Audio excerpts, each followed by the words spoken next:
Hello friends, कैसे हैं आप लोग। हमारे YouTube channel study with expert में आप सभी लोगों का स्वागत है। फ्रेंड्स, एक बार फिर हम कुछ इम्पोर्टेंट क्वेश्चन लेकर के आए हुए हैं, उसी पे चर्चा करेंगे। आप सभी लोग बने रहिए, बहुत ही महत्वपूर्ण क्लास होने वाली है। आप लोग ज़्यादा से ज़्यादा हमारे YouTube channel study with expert को लाइक कीजिए, शेयर कीजिए, सब्सक्राइब कीजिए। तो चलिए, टाइम को ना वेस्ट करते हुए टॉपिक पे आते हैं। पहला क्वेश्चन है, पृथ्वी पर सबसे पुराना जीव कौन सा है।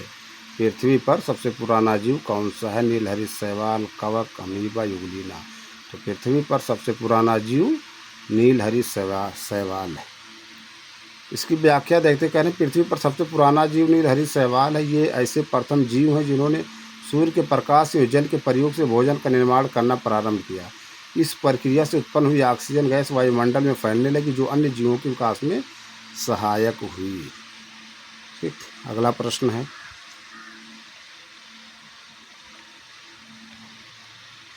कह रहे हैं डार्विन द्वारा प्रस्तुत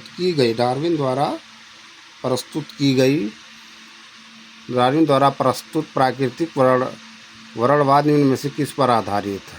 over production, struggle for existence and variations, survival of the fittest, उपयुक्त सभी। तो डार्विन द्वारा प्रस्तुत प्राकृतिक वर्णवाद उपयुक्त सभी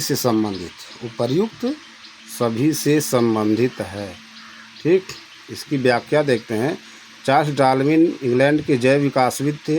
इन्होंने डार्विनवाद प्रस्तुत किया। डार्विनवाद को प्राकृतिक वर्णवाद, थ्योरी ऑफ नेचुरल साइंस भी कहते हैं। डार्विनवाद की विस्तृत व्याख्या इनकी पुस्तक प्राकृतिक चुनाव द्वारा जातियों की उत्पत्ति 1859 में छपी। डार्विन का प्राकृतिक वर्णवाद over production, struggle for existence and variations तथा सर्वाइवल ऑफ द फिटेस्ट, इन तीनों पर आधारित है।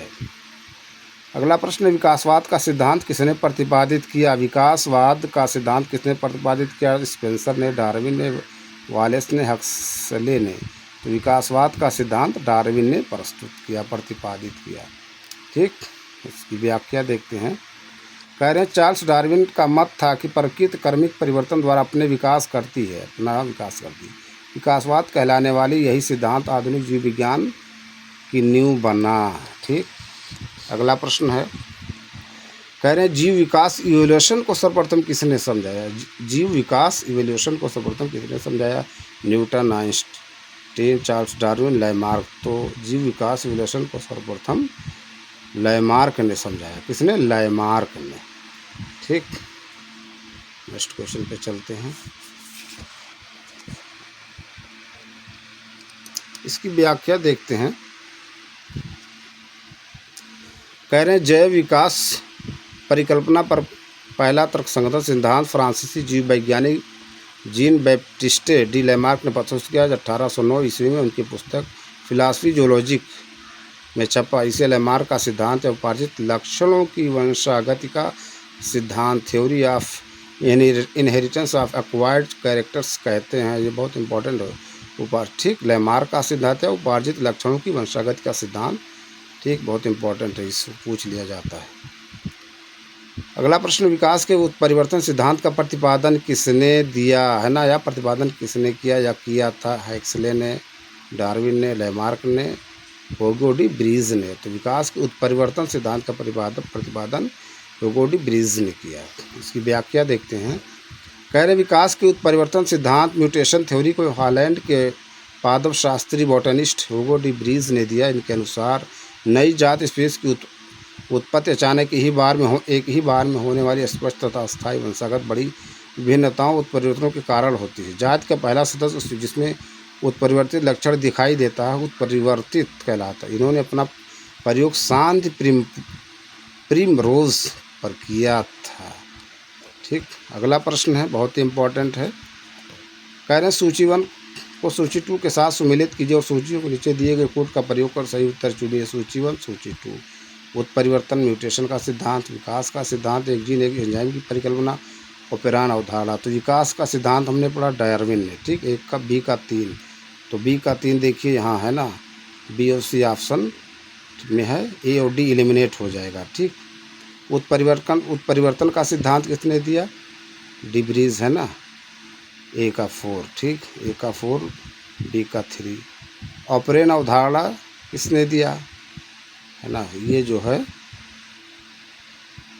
ऑपरेन अवधारणा दिया जो है बीडल और टैटम ने। ठीक, एक जीन एक एंजाइम की परिकल्पना जैकब और मोनोड ने। सी का 2 है ना, सी का, देखिए बी ऑप्शन, ए का 4, बी का 3, सी का पहला ये ऑपरेन अवधारणा जैकब और मोनोड ने। ठीक, इसकी व्याख्या देखते हैं, बहुत इंपॉर्टेंट क्वेश्चन है, देखिए दिया हुआ है। उत्परिवर्तन का सिद्धांत, म्यूटेशन का सिद्धांत, ह्यूगो डी ब्रीज, विकास का सिद्धांत, डार्विन, एक जीन एक एंजाइम की परिकल्पना, बीडल और टैटम, ऑपरेन अवधारणा जैकब और मोनोड ने दिया। ठीक, अगले प्रश्न पे चलते हैं। कह रहे विकास का मुख्य कारक है, विकास का मुख्य कारक है उत्परिवर्तन, हासिल किए हुए गुण, लैंगिक जनन, प्राकृतिक वरण। तो विकास का मुख्य कारक है प्राकृतिक वरण। देखिए इसकी व्याख्या दियो, जैव विकास इवोल्यूशन का मुख्य कारक प्राकृतिक वरण नेचुरल सेलेक्शन है, क्योंकि यही वेदों एवं अन्य हासिल किए हुए जीनों को अगली पीढ़ी में दिशा प्रदान करता। प्राकृतिक वरण या चयन एक ऐसी प्रक्रिया जिसके कारण जीवों को आबादियों में जीन रूपों, जीनोटाइप तथा एलीली जीनों दोनों की ही आवृत्तियों में महत्वपूर्ण परिवर्तन होते रहते हैं।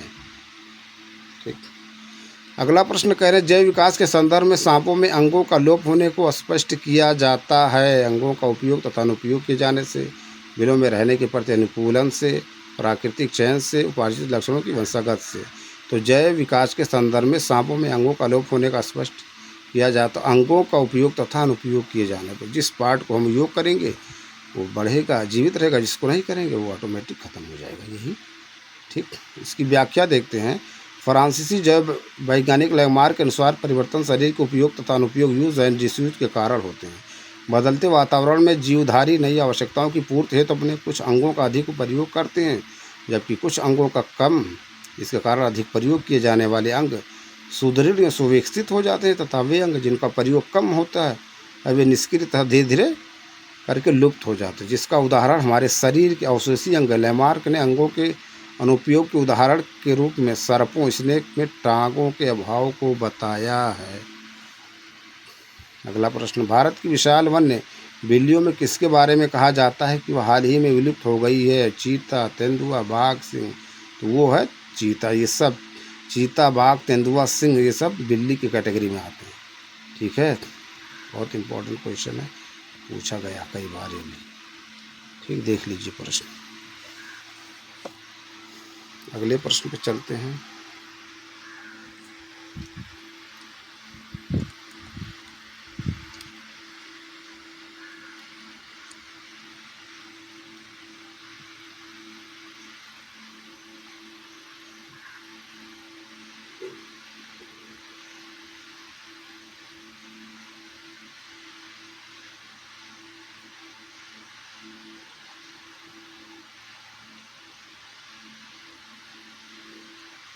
कह रहे हैं आधुनिक मनुष्य के हाल का पूर्वज है जावा मनुष्य, क्रो-मैग्नान मनुष्य, निएंडरथल मनुष्य, पेकिंग मनुष्य।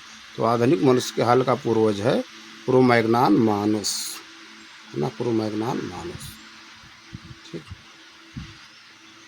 इसकी व्याख्या देखिए। करें क्रो-मैग्नान मनुष्य को आधुनिक वैज्ञानिक वर्तमान मानव होमो सैपियंस का अंतिम सीधा पूर्वज तथा आधुनिक मानव की एक उपजाति सब स्पीशीज होमो सैपियंस फॉसिल्स मानते हैं। क्रो-मैग्नान का शरीर गठा हुआ और लगभग 166 सेंटीमीटर 6 फुट लंबा तथा इसकी कपाल गुहा इतना क्यूबिक सेमी थी। अगले प्रश्न पे चलते हैं।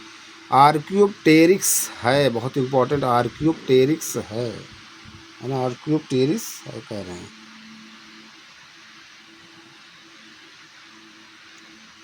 जुरासिक युग का सर्व पुरातन पक्षी, जुरासिक काल का सरीसृप, ट्रायसिक काल का सरीसृप, ट्रायसिक तथा जुरासिक दोनों कालों का सरीसृप। तो आर्क्योप्टेरिक्स है जुरासिक युग का सर्व पुरातन पक्षी, ये ऑप्शन सही। इसकी व्याख्या देखते हैं। आर्क्योप्टेरिक्स जुरासिक युग का एक सर्व पुरातन पक्षी था जिसके जीवाश्म से लगभग 15 करोड़ वर्ष पुरानी जुरासिक चट्टानों से मिले या सरीसृपों तथा पक्षियों के बीच का संयोजक जंतु था। पॉइंट शुड बी नोटेड, सरीसृपों तथा पक्षियों के बीच का संयोजक जंतु था जिसमें सरीसृपों रेप्टाइल्स की भांति लंबी पूंछ, चोंच में दांत तथा अगर पादों की अंगुलियों पर पंजे थे फिर भी ये पक्षी था, क्योंकि इसके अगर पाद उड़ने के लिए पंखों में रूपांतरित हो चुके थे। यह जंतु जैव विकास को सिद्ध करता है। अगला प्रश्न देखिए, वही क्वेश्चन पूछा गया, आर्क्योप्टेरिस किन वर्गों की प्राणियों के बीच क्या योजक कड़ी है? तो हम लोग क्या पढ़ा, उभयचर पक्षी, सरीसृप पक्षी, सरीसृप तथा स्तनधारी पक्षी और स्तनधारी। तो ये सरीसृप पक्षी के बीच का है। अगला प्रश्न है, मैमथ पूर्वज है कुत्ते का, घोड़े का, ऊंट, हाथी का? तो ये हाथी का। किसका? हाथी का। देख लीजिए, ये सब बहुत इंपॉर्टेंट प्रश्न प्रीवियस ईयर। ठीक, अगले प्रश्न पे चलते हैं।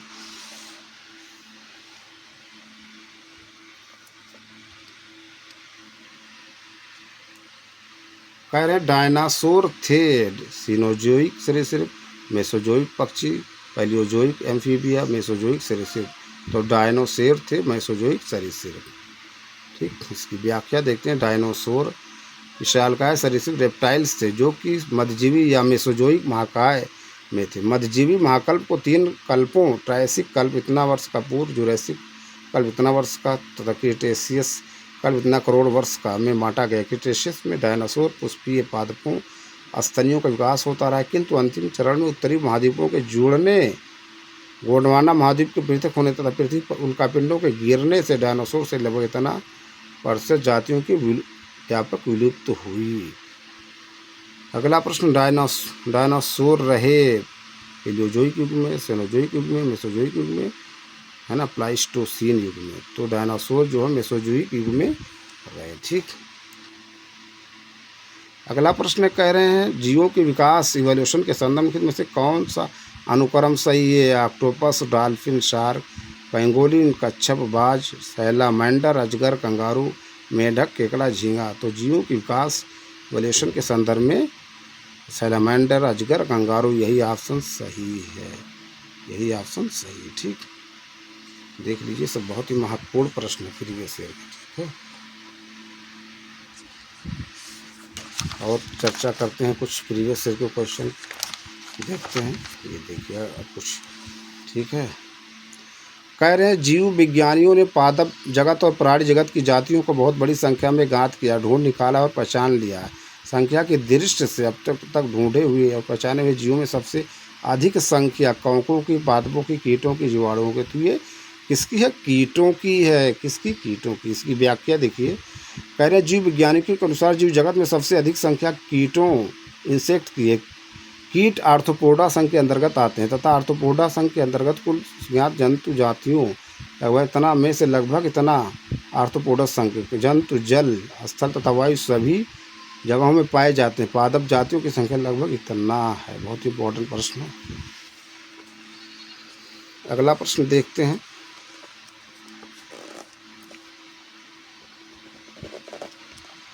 कह रहे हैं कथन, अमीबा विभंजन द्वारा जनन करता है। कारण है सभी एक कोशिकीय जीव अलैंगिक विधियों से जनन करते हैं।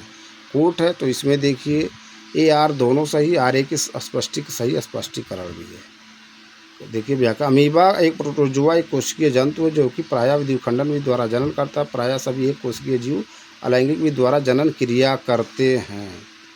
अगला प्रश्न है, वह गर्म रुधिर वाले जंतु वे होते हैं जो अपने शरीर के तापक्रम को क्या करते हैं? वातावरण के तापक्रम से नीचा रखते हैं, वातावरण के तापक्रम से ऊंचा रखते हैं, हमेशा एक सा बनाए रखते हैं, वातावरण के तापक्रम को बराबर बनाए रखते हैं। तो गर्म रुधिर वाले जंतु वे होते हैं जो अपने शरीर के ताप को वातावरण के तापक्रम से ये क्या हमेशा एक जैसे बनाए रखते हैं। ठीक, PCS में भी क्वेश्चन एक बार पूछा गया है। व्याख्या, समतापी होमोथर्मल अर्थात गर्म रुधिर वाले वार्म ब्लडेड वे जंतु हैं जिनके शरीर का ताप वातावरण के ताप से प्रभावित ना होकर सदैव एक सा रहता है। इसके अंतर्गत पक्षी तथा स्तनधारी आते हैं, जबकि असमतापी के अंतर्गत मत्स्य, उभयचर, सरीसृप इत्यादि जंतु आते हैं जिनके शरीर का ताप वातावरण के ताप के अनुसार घटता बढ़ता रहता है। ठीक, अगला प्रश्न देखते हैं।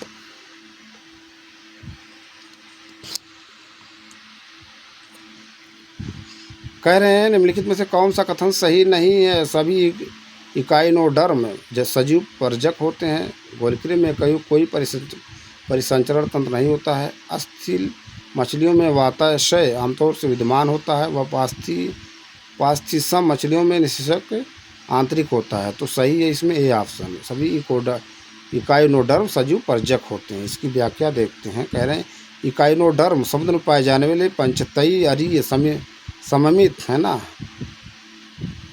पेंटामेरस रेडियल सिमेट्री वाले ड्यूटरोस्टोमी यूसीलोमेट यूमेटाजोआ होते हैं, जिनकी डिम्बक प्रावस्था में शरीर की सम्मित द्विपार्श्वीय बाइलेटरल होती है तथा सभी इकाइनोडर्म सजीव परजक विविपेरस नहीं होते। इस प्रकार विकल्प ए का कथन सही नहीं है, जबकि अन्य प्रश्नगत सही है। ठीक, देखिए यहाँ एक बार प्रश्न पूछ लिया गया था विविपेरस और विविपेरस होता है, एक और होता है शायद, है ना, विविपेरस एक विओपेरस। ठीक है, देख लीजिए, दोनों में अंतर समझ लीजिए।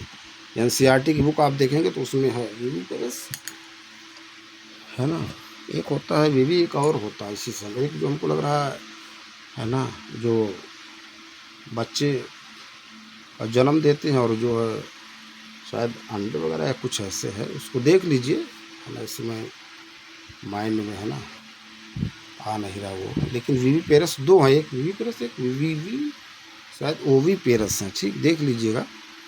तो फ्रेंड्स, ये कुछ इंपॉर्टेंट प्रश्न जिस पे हमने चर्चा किया। हम अपने अगले वीडियो में कुछ नए प्रश्न नए टॉपिक के साथ फिर आप लोगों से मिलेंगे। आप लोग ज़्यादा से ज़्यादा हमारे YouTube channel study with expert को लाइक कीजिए, शेयर कीजिए, सब्सक्राइब कीजिए। Thank you friends.